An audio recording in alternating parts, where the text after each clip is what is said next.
कंजूस और उसका सोना।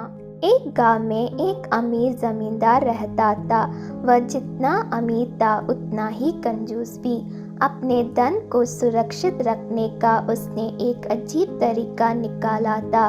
वह धन से सोना खरीदता और फिर उस सोने को गलाकर उसके गोले बनाकर अपने एक खेत में एक पेड़ के नीचे गड्ढा खोदकर डाल देता था। रोज खेत जाना और गड्ढे को खोदकर सोने के गोलों की गिनती करना उसकी दिनचर्या का हिस्सा था। इस तरह वह सुनिश्चित करता था कि उसका सोना सुरक्षित है। एक दिन एक चोर ने कंजूस आदमी को गड्ढे में से सोना निकालकर गिनते हुए देख लिया। वह छुपकर उसके जाने का इंतजार करने लगा। जैसे ही कंजूस आदमी गया, वह डक्के के पास पहुंचा और उसमें से सोना निकालकर भाग गया।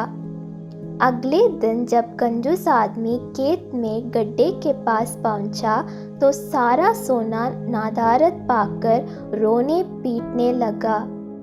उसके रोने की आवाज़ वहां से गुजरते एक रहगारी के कानों में पड़ी तो वह रुक गया।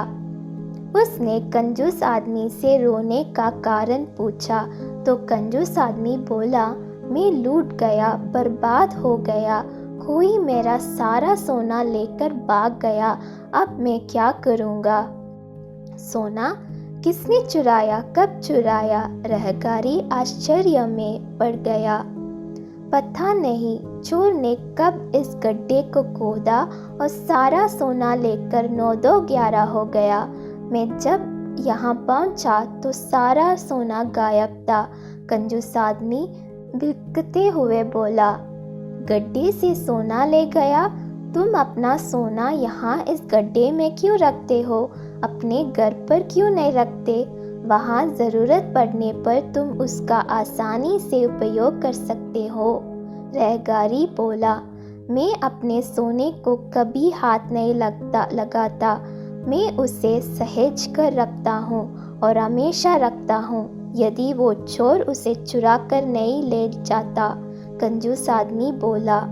यह बात सुनकर रहगारी ने ज़मीन से कुछ कंकड़ उठाए और उसे उस गड्ढे में डालकर बोला, यदि ऐसी बात है तो इन कंकड़ों को गड्ढे में डालकर गड्ढे को मिट्टी ढक दो और कल्पना करो कि यही तुम्हारा सोना है, क्योंकि इनमें और तुम्हारे सोने में कोई अंतर नहीं है।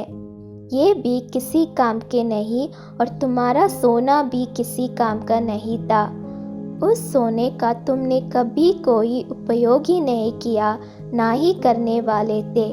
उसका होना ना होना बराबर था।